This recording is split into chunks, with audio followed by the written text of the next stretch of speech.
Cassandra Samoa, c'est à savoir. Aujourd'hui, nous allons répondre à la question suivante. Comment réagir lorsqu'un incendie arrive dans notre cuisine? Petit tour de table. Alissar, quel est votre premier geste pour éteindre un incendie? De l'eau, verser de l'eau. Et vous, Paulus? Bah, ça dépend si c'est le gaz, mettre le doigt au niveau de là où on connecte le tuyau et puis fermer. Alors que le feu est déjà déclaré? Voilà. Bon, Et vous, ça, Jean-Michel? c'est compliqué. Bon, aussi, il me faut quelques petits détails, parce que ça dépend de qu'est-ce qui pas prend grave. feu et tout ça. D'accord. Bah, par exemple, la casserole. La Bon. casserole? Oui, il y a de c'est l'huile. simple, je prends un seau d'eau rapidement de l'autre pièce Ok. si c'est la casserole, si c'est seulement la casserole, D'accord. voilà, avec de l'eau, je pense que ça va très vite. D'accord, très bien. Alors, on va regarder une petite vidéo pour nous aider à avoir les bons gestes en cas d'incendie. Et on se retrouve tout de suite.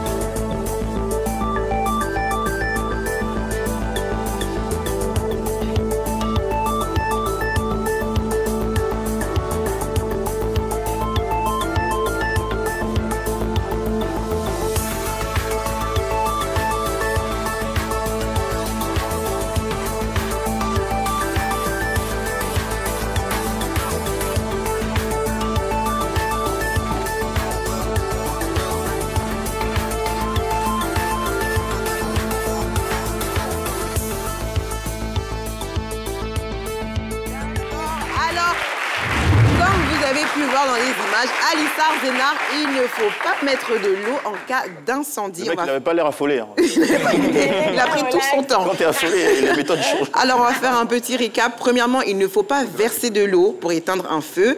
Alors, parce que vous risquez d'avoir un retour de flamme, c'est super dangereux. Deuxièmement, si l'incendie arrive en cuisine, il faut impérativement commencer à recouvrir d'abord la poêle ou la casserole, Jean-Michel. Est-ce qu'il ne faut pas de précision? Parce que les pompiers Voilà. utilisent de l'eau aussi pour éteindre le feu. Oui, mais quand on les appelle, d'abord, moi, j'explique ce qu'on peut faire avant Mais s'ils sont qu'ils pas encore arrivent. là, tu es le seul pompier dans la Eh maison. bien, c'est ce que je suis en train d'expliquer.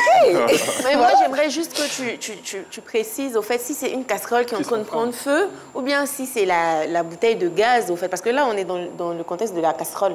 D'accord, j'allais y venir. Ah, autant pour C'est moi. pas grave. En tout cas, Autant pour moi. dans tous les cas, il faut bien suivre les consignes. C'est-à-dire, premièrement, ne pas verser de l'eau. Deuxièmement, recouvrir le feu avec le couvercle ou avec un torchon, comme l'a dit tout à l'heure Jean-Michel. Vous pouvez prendre un torchon si vous n'avez pas le temps de prendre les gants. Et ensuite, il faut éteindre l'alimentation de chaleur. C'est très important. Et ensuite, vous pouvez appeler les pompiers, mais vous aurez déjà fait une grande partie déjà pour atténuer déjà les flammes. C'était tout pour aujourd'hui. La semaine prochaine, on se retrouve pour voir les 5 gestes de base pour porter secours à une personne qui est en danger. Voilà, Jean-Michel. Merci beaucoup.